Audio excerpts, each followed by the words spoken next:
So let's begin. A proposed constitutional amendment Kentuckians will be voting on next month could create a stricter citizenship requirement to vote. Constitutional Amendment 1 will ask voters if they are in favor of specifically writing in the state constitution that no person who is not a citizen of the United States shall be allowed to vote in elections. One side says that it's a solution in search of a problem. The other says it's a preemptive policy to close a loophole. This amendment is more about stirring fear than it is about improving election security. The law is vague on it. The law is not clear as far as our locality is allowed to allow non-citizens to vote in local elections. In addition to Kentucky, at least 7 other states are considering a similar proposal. So, Senator Thomas, I want to start with you here. Your side is among those that have called this redundant. And so for that reason, would there not be any reason to support the amendment? Not only is it redundant, but it's unnecessary. I mean, you can't be any clearer than to say that, no, you can't vote. And that's what the statute says. You must be a citizen of the United States and the Commonwealth of Kentucky to be able to register to vote. It's crystal clear. There's nothing uncertain or amorphous about that. The answer is no. And this is certainly political. I'm just going to call it like it is. This is an attempt by those who want to put it on the ballot to try to drum up support and turnout in this election. Representative Maddox, how do you see it? The question that Kentucky citizens should be asking themselves is whether or not they believe that non-citizens should be able to vote in our local elections, such as our state legislative races, or a governor's race, or sheriffs, or local school boards. Because although it is currently illegal to vote in federal races, it is not specified that it's illegal to vote in local races.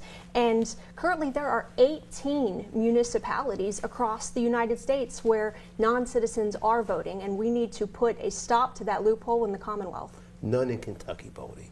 None in Kentucky, because the statute's clear, has been clear for decades. And the Secretary of State has said that. So again, I'll circle back to it because there may be a redundancy here. Is there harm in approving the amendment?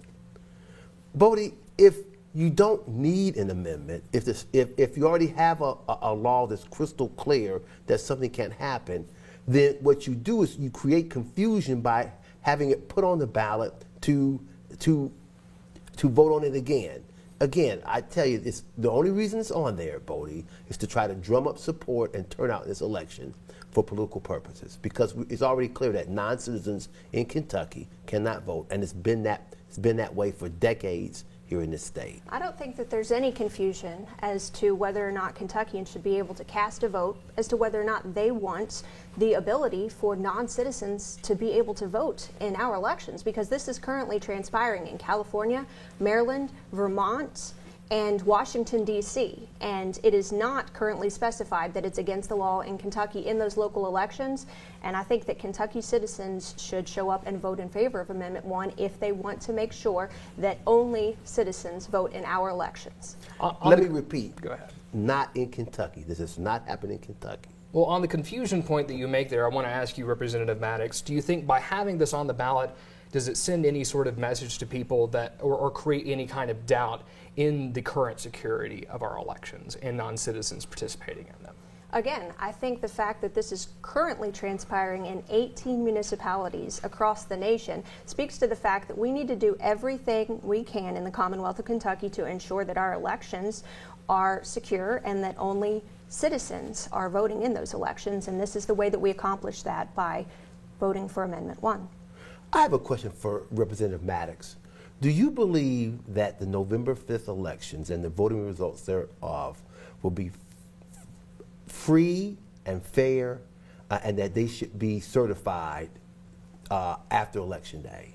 I believe that we're talking about Amendment 1 as far as what transpires on November 5th. I have always had faith in Kentucky's ability to administer an election free and fair, and I think that we're going to be talking and having additional discussions about election security in the Commonwealth of Kentucky, and I think that's an important discussion to have. But I do have faith in the ability of our county clerks and everyone involved in the process, our hardworking poll workers, to show up and get the job done. That doesn't answer my question. My question is very simple. The results on November 5th, whatever they are, whatever party that candidate represents, Are you willing to accept those results? That's a simple yes or no question.